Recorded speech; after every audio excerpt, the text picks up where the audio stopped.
Mayroong tatlong paraan para gumawa ng appropriation para sa inyong annual budget. Ang una ay galing sa focus point ng Stage 3 ng period. Pangalawa, kung nakapaghanda na kayo ng ABYIP, pwede mong i-click ang Create Appropriation button mula sa ABYIP list page o mula mismo sa ABYIP page para ma-review mo muna ang mga detalye. Kung gagawin ang appropriation galing sa ABYIP, i-update lang ang reference para maging tama. Makikita rin sa ABYIP list page kung may appropriation na nagawa o kaya ay sa pagpunta lamang sa Appropriation galing sa main menu at i-click ang Add PPA button sa top right. Ang mga input box na may asterisk ay required. Dito sa Annual Budget Appropriation, ang program, activity, at reference ay required. Pumili ng program sa listahan. Maaari kang mag-search ng mga program dito. Tapos, i-input ang activity. Ang drop-down dito ay suggestions lamang.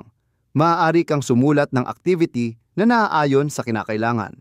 Then, isulat ang reference. Mas ideal din kung maglalagay kayo ng performance indicator at expected result. Tapos, i-click lang ang Continue button para maidagdag na ang mga payment o expenditure accounts ng nagawang PPA. Makikita sa left section ang configurations ng nagawang PPA. Maaari ninyo itong i-edit sa pag-click ng Edit button or i-delete sa pag-click ng red button na may trash bin icon.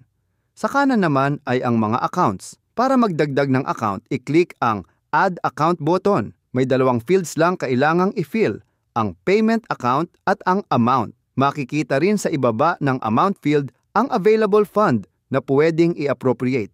Ito ay nakabase sa estimated fund ng period. Ang mga nagawang account ay pwedeng i-edit or i-delete sa pag-click ng 3 dots button nito. Maaari kayong magdagdag ng kahit ilang accounts na kinakailangan para sa PPA at gayon din sa paggawa ng mga PPA para sa buong period. Pag nagawa na ang mga PPA na kinakailangan, handa na kayong pumunta sa susunod na stage ng period at syempre mag-generate ng annual budget report. Para gawin ito, i-click ang periods sa main menu tapos i-click ang period sa listahan para bumalik sa period management page. Sa puntong ito, inaabisuhan na i-lock ang budget planning bago i-generate ang report. Ito ay para hindi magalaw ang naihandang mga PPA at ang report na isusumitin ninyo ay tugma sa loob ng system. Pag na-lock na, pumunta sa Generate Reports tab at piliin ang annual budget sa report type. I-select ang mga signatories tapos i-click ang Generate Report button. Hintayin ng saglit at perfect. Handa na ang annual budget report ninyo.